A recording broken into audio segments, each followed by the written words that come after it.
Kathryn Moorehead, thank you so much for joining us. Thank you. And I'd actually like to start with some current events. Particularly, there's that big case out of Georgia. Yes. There seems like there's just this massive proliferation of busts involving human trafficking. So I guess my first question is it more awareness or more investigations? What's the deal? I think it's a combination of factors. I think the pandemic, COVID-19, has really impacted the workforce as well as a large number of students from pre-primary through tertiary.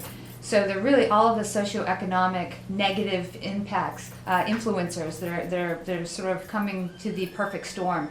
So you have all of the impact from the pandemic, but you also have law enforcement who have been increasingly trained to identify these cases, understand the significance of searching for these children in these large operations like the U.S. Marshals did in Georgia. So I think it's a combination, and public awareness as well. Is it true that COVID is actually ticking up the number of cases or of the kids being taken, for lack of a better word? Yes, and unfortunately what we're seeing are the most extreme in terms of abusive cases, those in which unfortunately there's significant physical damage to either a young person or an adult. Unfortunately, we believe that those who are suffering sort of a lesser degree, where they don't have to be taken to a hospital or to local law enforcement, that it's going to be worse moving forward. But we have seen the pressures of this pandemic, the stress that's been caused on family members. We've seen an increase in child abuse and domestic violence and human trafficking. Mm. And to that point, in the Georgia case specifically, I think we saw that actually, and correct me if I'm wrong, that no one in that case was taken by a stranger, right? It was all by someone they knew, a family member. Is that correct? I think the vast majority of those cases did involve guardians or parents. There were, I believe, approximately 6 sex trafficking victims, and I congratulate the U.S. Marshal's Office for an excellent operation locating any of those children who may be with relatives or maybe with strangers. Is a big win when we're trying to locate them and ensure that young people are safe. But that's one of the big myths, right? I mean, it's not stranger abductions. You're not your 15-year-old daughter, chances are, and of course it does happen, is not going to go to the mall, and there's not going to be a gang out there waiting on her. No, it's unlikely. There are gangs who are targeting young people, watching them online. We're finding that traffickers are grooming and targeting and grooming their victims online through social media. But I think the vast majority of perpetrators have some relationship already established with the young person, whether that be a family member. Unfortunately, we see scenarios such as a parent exchanging their child with a landlord to cover the rent. Again, an issue when we look at evictions and those who've lost their jobs during the pandemic. But we also see young people, say, involved in the child welfare system, who are lacking a support system, who are lacking a connection with anyone. And traffickers are skilled. They'll target the young people, the children who are seeking that love and that support and that comfort from somebody in the community. And they'll groom them and then eventually exploit them. There's a trauma bond that they build, a psychological connection. So oftentimes these young people and adults who find themselves in these relationships, they don't understand that they're being victimized. From your years on the task force, is there sort of a common age that you're seeing for girls to, I know it can be boys, but mostly it's girls that are trafficked, that are at most risk? I've worked in the counter human trafficking field for a while now, and I've worked both nationally, internationally, and obviously within South Carolina. And I think predominantly we see females being sex trafficked and males being labor trafficked. Here in South Carolina, we have seen an enormous surge in the number of children who are being sex trafficked. We're just kicking off a new initiative to focus on labor trafficking, because we do believe there are many victims who are either sex and or labor trafficked. But we do have adult victims as well. But I would say predominantly we see mostly females and their children. But that is not to say that boys and men aren't trafficked as well. When it comes to kids, what ages are we talking about? We're talking, unfortunately, there have been children in South Carolina. I know recent numbers that I saw within the since the legislative mandate was changed in the spring of 2018, to change the definition of abuse and neglect so that the Department of Social Services could work with these children. Prior to then, they couldn't unless it was a parent or guardian involved in the trafficking. Since that time, they've been collecting data, and I've seen numbers, under 5 years old, a couple of victims under 5, all the way up, through the whole age range that they're working with. Predominantly, I would say between the ages of 12 and 17. But I've seen in my career victims up into the 60s and 70s. Traffickers don't discriminate. Wow. Yeah. I've never heard that before. Yes, it's a market, and whatever the market is demanding, then they'll provide it. So they would be elder abuse, vulnerable Yes. people living by themselves? Yes, and in fact, the State Department recognizes the elderly population as the #1 most overlooked population when it comes to human trafficking in the nation. Wow. So there are cases of elder abuse that are in fact trafficking. So before we move on to these other issues, getting back to kids and parents, Yes. can you help dispel some myths? I mean, if you're especially a brand new mom and you have that baby, I mean, that becomes the center of your world, and literally you hear human trafficking and every alarm bell goes off. Yeah. So what, if you had a minute to talk to the parents of South Carolina, what do you want them to know about keeping their kids safe, and also about what to be on the lookout for when they're out in public and they might see someone who's vulnerable? Yes, I think first and foremost you want to ensure the general safety of your child, obviously, but I do think for a long time, folks would say stranger danger. In fact, I do believe that parents, such as your example, should be more aware of people they know that are around the child. Neighbors that they may ask to watch the child. I mean, that is another reason during this pandemic, with people needing to go to work or take care of other responsibilities, they're reaching out to those in the community to watch their children. But you need to be careful. Not to say that everyone is going to try to traffic your children, but there are people who will take advantage of the situation. So you need to be mindful of those who are in close contact with you as well. What are their circumstances? Why might they get caught up into trafficking? We look at socioeconomic factors and the hardships that people fall upon, and unfortunately, they look to this criminal enterprise. So what about quickly when someone's out in public? Are there some alarm bells? If you're just on the street, I'm sure you're always hyper aware now. What are you looking for? I think it's difficult. We've come a long way in terms of educating the public about red flags. It's difficult to be, I think, walking down the street and red flags to go up unless you have some sort of relationship or some sort of familiarity with the individual. You're more apt to notice, let's say, if your daughter's best friend is all of a sudden wearing clothes that are promiscuous looking, that are more adult and sexy, or if they're carrying 2 cell phones and motel keys, and if they're acting different, and if all of a sudden they have an older boyfriend and they've been out of town but they can't tell you where they were. It's going to be much easier for you to be like, wait a second, and as those add up, there may be something wrong in this situation. I think in public, when you don't know an individual, it's more about your gut, the interactions. Is there a young person not looking at the person who looks like they may be trying to dominate them? Are they being kept from speaking to people in public? Are they not able to hold on to their identification or their money? Those are the red flags when you're out in public. The others would be more if you're familiar with the individuals. So you had the Attorney General's task force on human trafficking. Yes. And I imagine that these are some of the issues that you talk about at the meeting. They are. So the task force has grown significantly, I would say, since early 2017. My predecessor, Marie Sazin, did a fantastic job laying the foundation, educating, training prosecutors and law enforcement, stepped in with a bit of a different skill set and started to take a more multidisciplinary approach. I took a deep dive into what was happening in South Carolina when I first arrived, and recognized that we needed a response. What does the response look like? What does this sort of system of care look like? And who needs to be involved with the task force in order to achieve that? So we have gone, since the beginning of 2017, we've gone from 1 subcommittee to 12, multi-sector, everything from law enforcement to healthcare to legal innovations, and its survivor advisory across the board, and from approximately 125 members of the task force at that time to nearly 450. So a lot of folks at the table. And I speak to the multidisciplinary approach because it's important to have everybody involved who has a stake in this, who may encounter a victim, who may need to respond appropriately when they do encounter a victim. And what does that look like?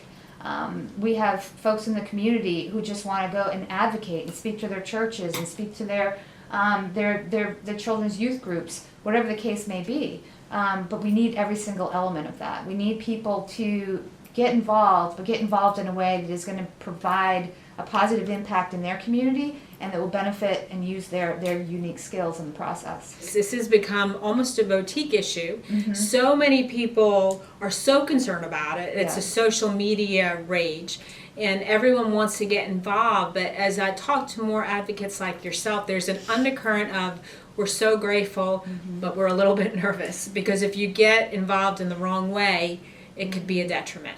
You're absolutely right. Unfortunately, there's been a lot of misinformation shared on the internet, and it's had a negative impact on folks like the National Human Trafficking Hotline, where hundreds of additional calls have been hitting their lines every day, and they're very careful about the staffing, so they get sort of backlogged, and also folks out in the community thinking that some of the misinformation is accurate and perpetuating that.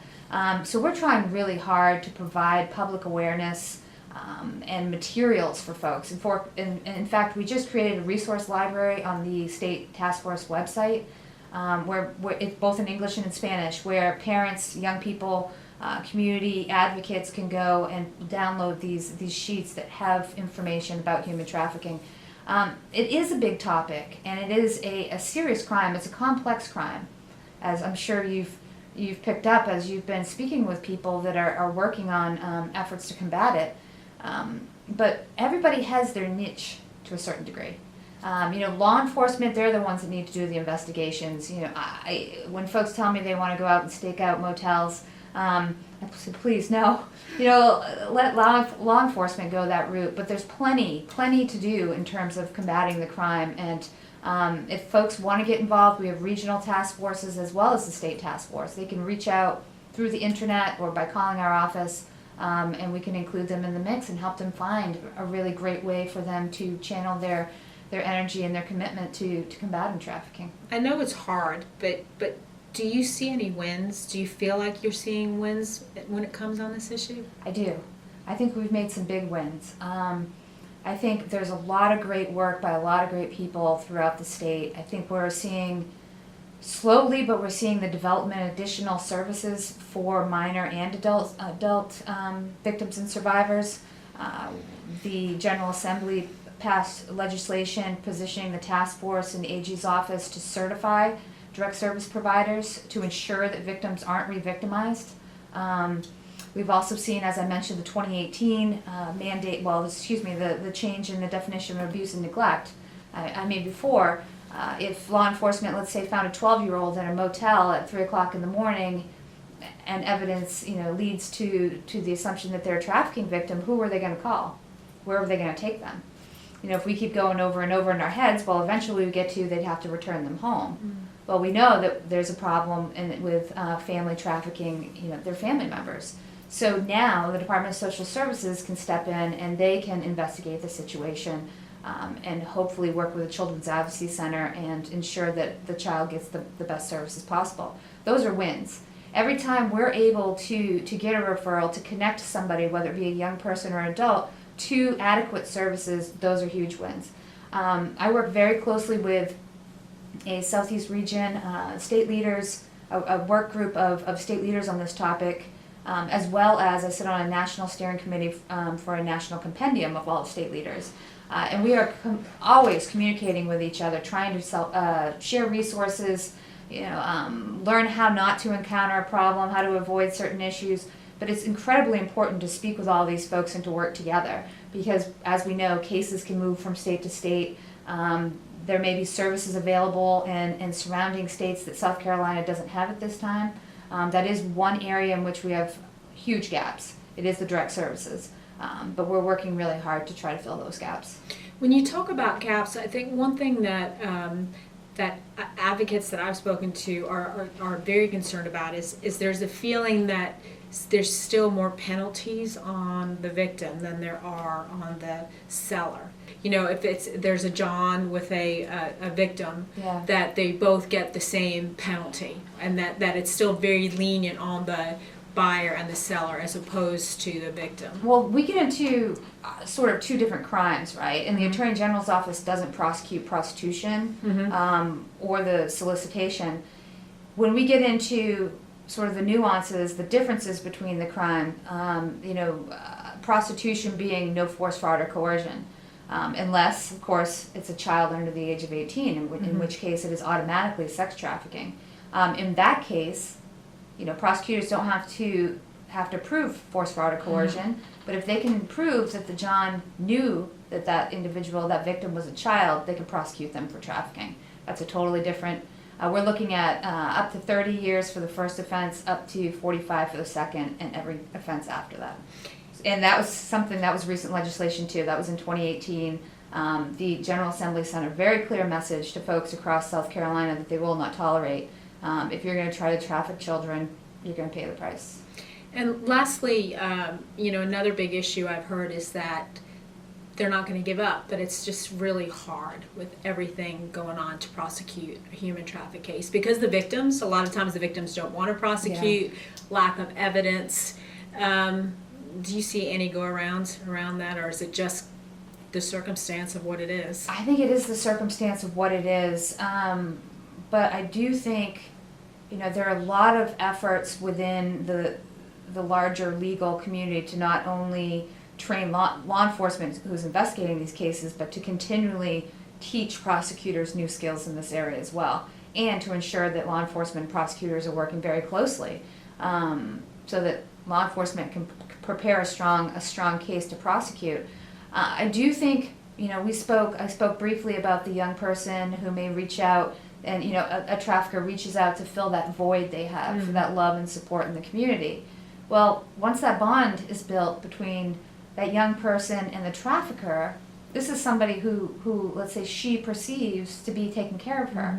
It's the only people, she does not want them to go to prison, right? And so there's a couple of different issues, but that speaks really to the importance of clinical mental health supports that can address this, as well as victim advocates who know how to navigate the system and support a victim, but they're really, really tough cases for that reason. Much easier, I think, for prosecutors to prosecute a case involving a minor in some ways, but more difficult in other ways. So it's the truth, but I do think that as we move forward and we learn more and more and more about the methods that traffickers are using in victimizing individuals, both children and adults, I think that prosecutors will become increasingly more skilled as well.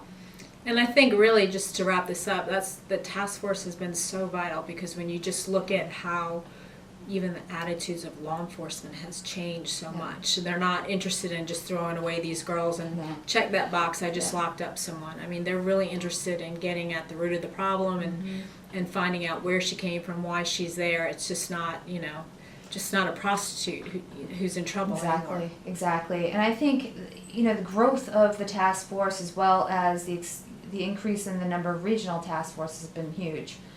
We recently also started implementing a strategic statewide response where we've split up the state into different regions and we appoint people, for example, from SLED, the U.S. Attorney's Office, DJJ, DSS, healthcare, trying to continue to create networks in which people can reach out if they do need guidance in either investigation or if they encounter somebody who hasn't been trained and it's like, wait, what are you talking about? It's just prostitution, like you.